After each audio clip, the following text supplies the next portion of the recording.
মার্কিন প্রেসিডেন্টের নিরাপত্তাকে বলা হয় পৃথিবীর সবচেয়ে ভয়ঙ্কর নিরাপত্তা এবং সবচেয়ে সুরক্ষিত নিরাপত্তা। কারণ একজন মার্কিন প্রেসিডেন্ট যখন পৃথিবীর নানা প্রান্ত ভ্রমণ করেন, তার সাথে এমন কিছু জিনিস করা হয় যা আপনার কল্পনারও বাইরে।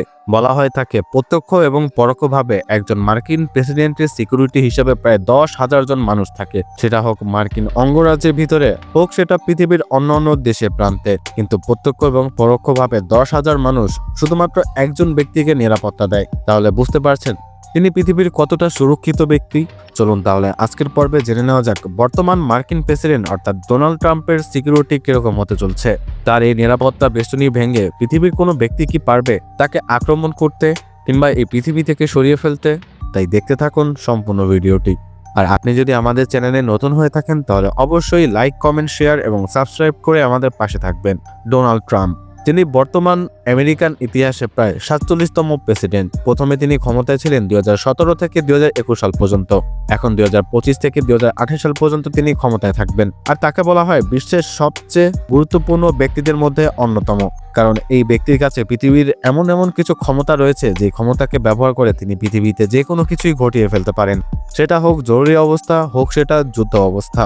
তার হাতে বিশেষ কিছু ক্ষমতা ব্যবহার করার মাধ্যমে এই পৃথিবীকে তিনি কন্ট্রোল করে থাকেন। এক হিসাবে বলাই যায় এই পৃথিবীকে চালকের আসনে তিনিই চালাচ্ছেন। আমেরিকার প্রেসিডেন্টের বিশ্বের সবচেয়ে সুরক্ষিত ব্যক্তিদের একজন। তার নিরাপত্তা নিশ্চিত করার জন্য ব্যবহৃত হয় উন্নত প্রযুক্তি, প্রশিক্ষিত এজেন্ট এবং কৌশলগত পরিকল্পনা। তিনি যে বাসায় থাকেন অর্থাৎ হোয়াইট হাউস, তার সামনে এমন কিছু ক্যামেরা লাগানো রয়েছে যেগুলো মোশন ডিটেক্টর ব্যবস্থাপনা গ্রহণ করে। অর্থাৎ এখানে যদি কেউ টাচ পর্যন্ত করে সেই তথ্য চলে যায় স্পেশাল সিকিউরিটি ফোর্সের কাছে। তাছাড়া ডোনাল্ড ট্রাম্পকে যারা নিরাপত্তা দেয় তারা হচ্ছে সিক্রেট সার্ভিস, এবং এই এজেন্টদের এমন কিছু প্রশিক্ষণ রয়েছে যে প্রশিক্ষণের মাধ্যমে এরকম একজন সিক্রেট সার্ভিস এজেন্ট হওয়া যায়। মূলত নেভি, আর্মি, এয়ারফোর্স থেকে এই ধরনের সিক্রেট সার্ভিস এজেন্টদেরকে নিয়োগ করা হয়। আর এদের ভিতরে সবচেয়ে বেস্ট যারা পারফরমেন্স করে তাদেরকে মূলত মার্কিন প্রেসিডেন্টের নিরাপত্তার মূল দায়িত্ব দেওয়া হয়। প্রেসিডেন্টের নিরাপত্তার মূল দায়িত্বে রয়েছে ইউনাইটেড স্টেটস সিক্রেট সার্ভিস। এজেন্টরা বছরের পর বছর কঠোর প্রশিক্ষণের মাধ্যমে নিজেদেরকে দক্ষ করে তোলে। তাদের কাজ শুধু হামলার বিরুদ্ধে প্রতিরক্ষা নয়, বরং যে কোনো সম্ভাব্য হুমকি আগে থেকেই শনাক্ত করা। এছাড়া রয়েছে প্রেসিডেন্টের গাড়ি বহর। প্রেসিডেন্ট একটি লিমুজিন ব্যবহার করে থাকেন। প্রেসিডেন্টের চলাফেরার জন্য ব্যবহার করেন সুরক্ষিত লিমুজিন, যেটি পরিচিত দ্য বিস্ট নামে। এই গাড়িটি সম্পূর্ণ বুলেট প্রুফ, প্রতিরোধী এবং রাসায়নিক লাভ প্রতিরোধী ব্যবস্থা দিয়ে সজ্জিত। পাশাপাশি গাড়ির বহরের প্রতিটি যানবাহনে বিশেষ প্রযুক্তি দিয়ে সুরক্ষিত। এছাড়া এই গাড়ির আশেপাশে প্রায় 40 থেকে 50টির মতো গাড়ি বহর থাকে, এবং সেখানকার একটি এসইউভিতে রাখা হয় মার্কিন প্রেসিডেন্টকে। এই গাড়িগুলো পৃথিবীর যে কোনো প্রান্তেই নিয়ে যাওয়া যায়। আর এই গাড়ির যারা ড্রাইভার থাকে তারা বিশেষভাবে পরীক্ষিত হয়।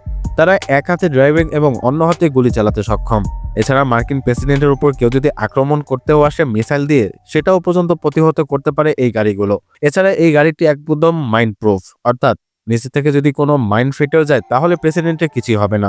প্রেসিডেন্টের জরুরি অবস্থার জন্য রাখা হয়েছে এই গাড়ির ভিতরে ফ্রিজ, রান্নাঘর, ওয়াশরুম থেকে, এবং তারা ব্লাড গ্রুপও। সবসময় 2 থেকে 3 জন ড্রাইভার এই গাড়ির মধ্যেই থাকে, এবং এই গাড়িতেই মূলত প্রেসিডেন্টের অন্যতম চলাচলের বাসভবন বলা হয়। এছাড়া মার্কিন প্রেসিডেন্ট যেখানে থাকেন অর্থাৎ হোয়াইট হাউস, তার নিরাপত্তাও ব্যাপক। হোয়াইট হাউসের চারপাশে আধুনিক প্রযুক্তির নিরাপত্তা ক্যামেরা এবং সশস্ত্র নিরাপত্তা রক্ষী রয়েছে। হোয়াইট হাউস নিজেই একটি সুরক্ষিত দুর্গ।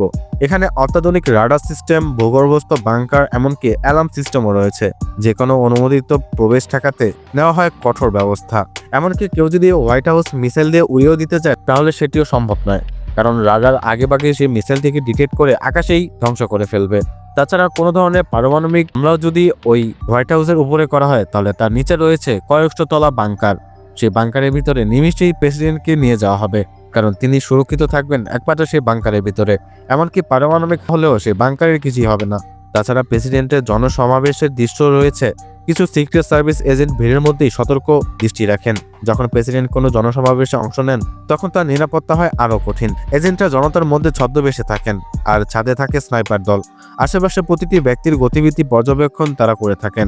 কিছুদিন আগেও ডোনাল্ড ট্রাম্প যখন নির্বাচনে অংশগ্রহণ করেছিলেন তখন তার কানের পাশ দিয়ে একটি বুলেট চলে যায়। তারপর থেকে মূলত এই বিষয়টি আলোচনায় আসে।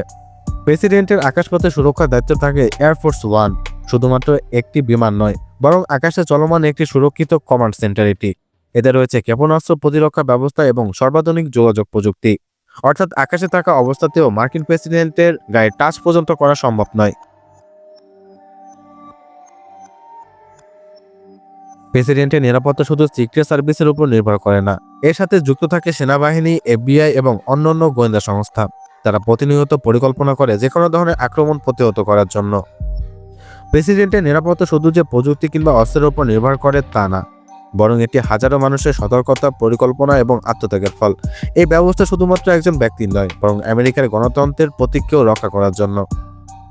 তাছাড়া যখন একজন আমেরিকার প্রেসিডেন্ট আমেরিকার বাইরে অন্য দেশে ভ্রমণ করেন কিংবা অন্যান্য দেশে তারা কাজ পরিচালনা করতে যান, তখন প্রায় 10,000 মানুষ একসাথে তার আগেভাগে যে জায়গায় তিনি বক্তৃতা স্থাপন করবেন কিংবা মিটিং করবেন সেগুলোকে পর্যবেক্ষণ করেন।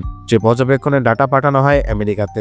আমেরিকার মানুষ সেই ডাটাগুলোকে পর্যবেক্ষণ করে তারপর প্রেসিডেন্টকে অনুমতি দেয় সেই জায়গায় যাওয়ার জন্য। আর এই প্রসেসটা কয়েক মাস আগেই হয়ে থাকে। আর এভাবেই মূলত মার্কিন প্রেসিডেন্ট হয়ে ওঠেন বিশ্বের সবচেয়ে সুরক্ষিত ব্যক্তি। আর বর্তমানে সেই সুরক্ষার তকমাটা পেয়েছে ডোনাল্ড ট্রাম্প।